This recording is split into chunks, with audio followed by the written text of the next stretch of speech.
that, they change everything. They announce everything. They try to fix every single thing that they feel is broken, even if it's not. And then 6 months later, they're exhausted, their team is frustrated, and they're wondering why nobody is following them.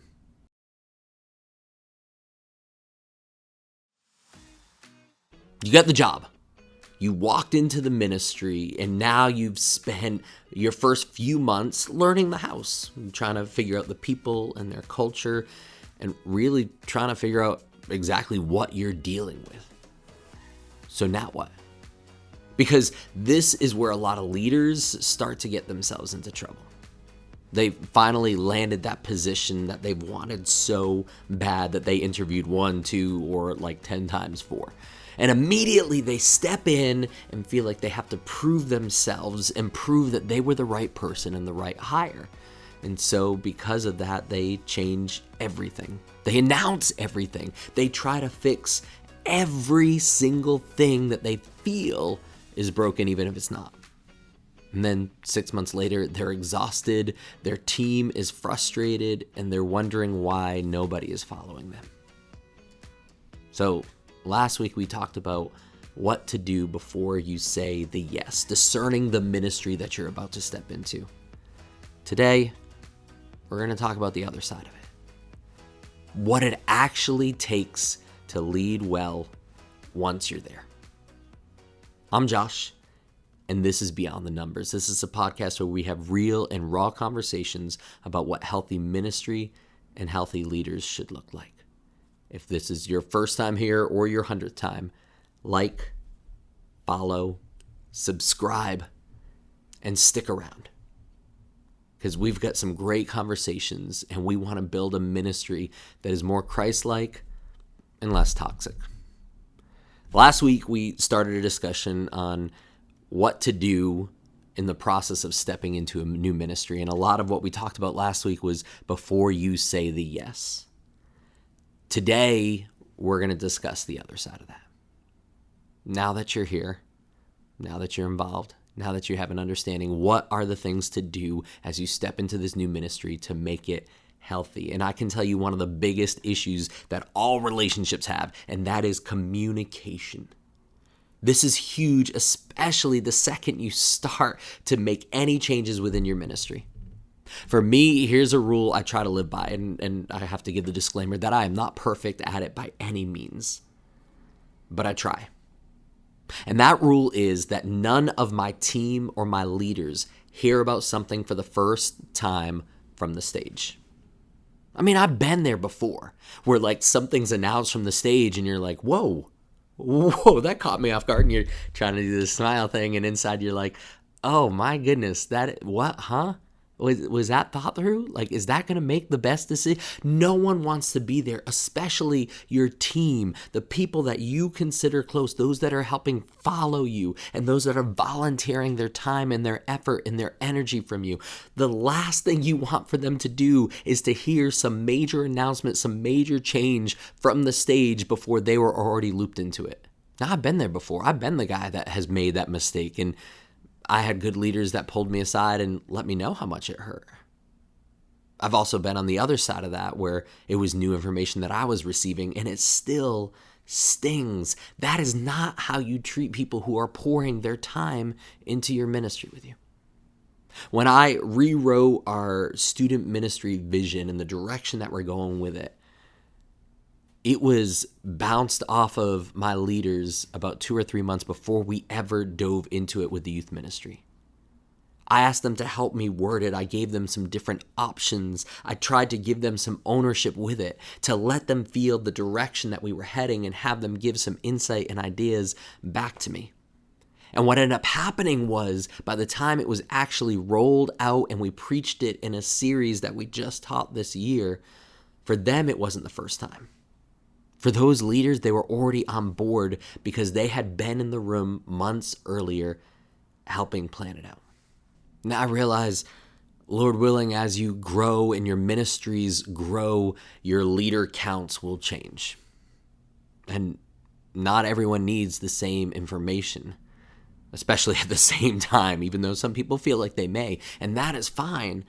But your core team, those people that you trust, those people that have your back, those people that you know you can inform and give information to, never let it go silent on the communication front with them, but always fill them in. Always make sure they are aware and up to date, because they are the ones that help you along this path. And communication, if it causes issues when we don't have it in our marriage, in our relationships, imagine what happens within the ministry itself when communication has fallen flat, no one is talking, and everyone is confused.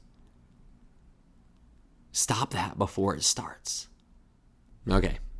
Now, the second one is a trap that I think almost everybody falls into at some point, especially when you're stepping into something new, because we have this desire to prove ourselves. We want to hear that was the guy. That was the girl. That was the best hire that could be made. And so because of that, we want to make our mark. And a lot of times we do that by trying to change everything all at once without a whole lot of direction. I call it the shotgun approach, where we kind of spray it everywhere. We try to fix everything like right now. We change the schedule, we change the programs, the branding, the volunteers, we change the way in which we communicate, we change the way that things were working, and even if they were working perfectly fine, we feel like we need to change them. We change things that are broken, and we change things that aren't broken, because we want everybody to know that we were the right hire.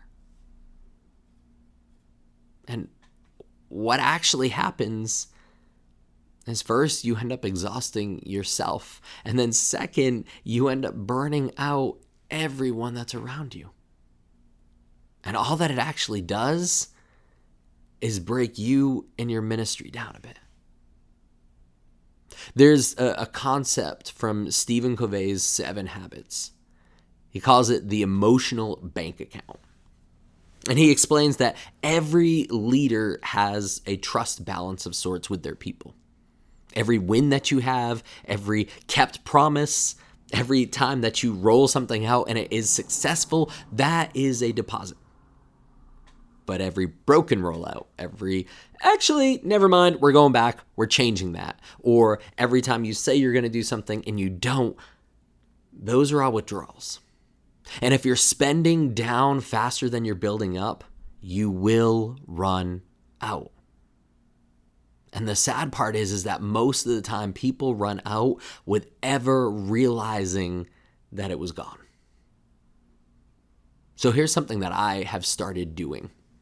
When I'm testing out something that's new for the ministry, something bigger, I don't roll it out to the whole ministry. I first go to like a handful of key leaders, and in one of the cases that I'm doing right now, some key students and even some key parents, and I pull them aside and tell them right away, listen, this is something that could go really well. It could not. This is a test. And with it, I want to pull you into this test and I want to get your feedback. And that way you've built in 2 things. One, you can always say, hey, this ain't going to work. And you haven't rolled it out to the entire ministry. You haven't rolled it out to the entire church. So you don't take that hit. And the second thing is, anytime you pull people to the side and say, listen, I want to pull you into something that not everybody knows about. And you ask them to be part of something, even in this case, a test. Even if the test goes bad, do you know what you did with those people? You just built a whole new level of trust. They have now bought into the vision. They feel like, hey, I'm a part of something here. And even if it doesn't go right, you have built and added into that bank. Now, you don't do it with that express purpose, but you do it because you're building something. And when you do that, you encourage people to be part of the dream and the vision itself. Don't try to change everything all at once, because it leads to the next thing. The last point, and this one ties the whole thing together, because this show is called Beyond the Numbers, and it's called Beyond the Numbers for a reason. If you haven't been around long enough to hear the reason why, numbers aren't the only metric to go by. If you are in this ministry long enough, you know that numbers will consistently move. Sometimes they will go up, sometimes they will go down. Sometimes the numbers give a reason and a problem and an issue, and sometimes they don't. Just because you have small numbers does not mean you're not healthy. Just because you have large numbers does not mean you're not healthy. Either way, those things are not the only metric to go by. And when you step into something new, those numbers will fluctuate. Sometime in that honeymoon period, you might be seeing outrageous attendance. And then sometimes, even in the honeymoon period, you may see a drop off. That's not automatically good news or bad news. If it drops, it doesn't mean it's necessarily a red flag. And, sometimes it's because you're changing the culture for things that need to change. And a dip is part of that healing process. And as I said before, if your numbers spike fast, it's not always necessarily a good thing, because maybe you don't have the structure and the leadership to be able to handle and hold that growth at the time that it's happening. What matters, what the key thing that you need to understand is consistency. Consistency is going to be what makes a difference within your walk, within the way you interact with the students and the leaders, and the way you run your ministry. Doug Fields puts it this way: bigger isn't better. Healthier is better. Steer clear of anything driven by numbers and surround yourself with people motivated by faithfulness and health instead. That is the whole show that I am doing here in someone else's words before I ever wrote them. Make sure you have your prayer time. Make sure you are building relationships, spending time with people, which I promise you that does not happen overnight. Real deep relationships with your congregation, with your students, with your leaders, it doesn't happen overnight. Sometimes it takes months, sometimes it takes years. Sometimes you don't see the fruit of what you built until they're out of your ministry or out of your church. I've had it where students graduate out of the program and then they come back and I see the fruits of the relationship that I built. If you are a year in within your ministry and things feel steady, maybe they're not exploding and they're not collapsing, they're just steady, that's not failure. Keep on pouring out. Keep on dreaming, and most importantly, keep on giving it to God and following His guidance and His lead, because you are still at it. And if you're not doing something to try to prove to anyone except doing what God has called you to do, then that is God at work. Consistency is what builds the ministry after you've allowed God to do His work. You stick with Him and do what He has called you to do. The biggest thing that I can challenge you with is to realize it is a marathon, it's not a sprint. And what officially does the work is when you allow God to be God and you stay consistent with everything He has asked you to do. You pour into those relationships where sometimes you don't see the fruit. You pray, even sometimes you don't feel like you're gaining any ground. You show up, even if it's 1, 2, or 10 people that are coming out, and you consistently do it. And eventually that work that you have done and allowing God to be that foundation, you'll see breakthroughs. Many years ago, I ran a 5K. I know, it's nothing big. I wasn't even in the best shape to do it in, but I did it. And there was a certain point where you feel drained. You see people, and that initial enjoyment and satisfaction and energy starts to run dry. And then you hit a corner and you see the finish line in sight. And within me, everything's like, you can do it. Push yourself, go faster. The sad part is that sometimes people start getting burnt out and tired before they turn that corner. They break the consistency. They break the meetings. They try to change things because they just feel like, I need to do something different. And in some cases, they're not giving it over to God. And if they had just stuck with it around the corner, they would have seen what the fruit of following God and staying consistent brought. Don't run this as a sprint. It is a marathon. keep at it, because God is still at work, even when it's quiet. So here's what I want you to do with this information. I want you to pick one thing this year. Maybe it's one ministry aspect, one relationship, one thing that you've been working on and praying on within your ministry or within your team. Choose that thing that you are going to invest in, but make it something that you can't measure, something that you can't do a head count for, something that you won't be able to put into a report or bring before an elder board and brag about it or talk about it, but instead commit to it regardless of who may see it and regardless of what the numbers may say.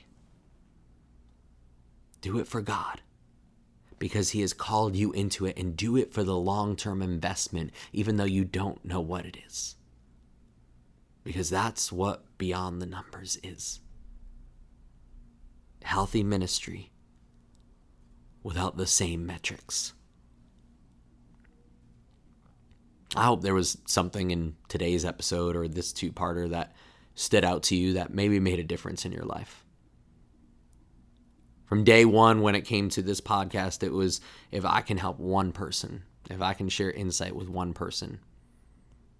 And I'll be honest, sometimes when it comes to these videos and these podcasts, there are weeks where it's easier and weeks where it's not. Weeks where I'm like, man, I'm getting comments all the time and people are doing this. And then some weeks where I'm like, it's crickets and silence.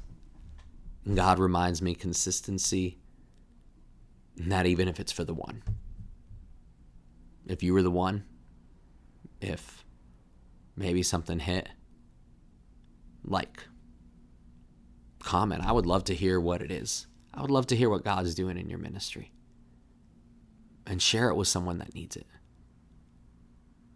Maybe you're the hope that God is putting in someone else's life to remind them, hey, stay consistent with what you're doing.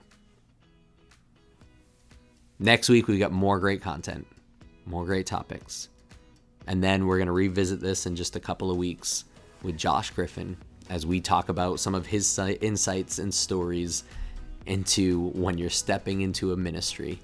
What are some of the things to do and maybe not to do? But until then, I'm Josh, and this is Beyond the Numbers. And I'll see you next week, and I'll see you in the comments. Thanks.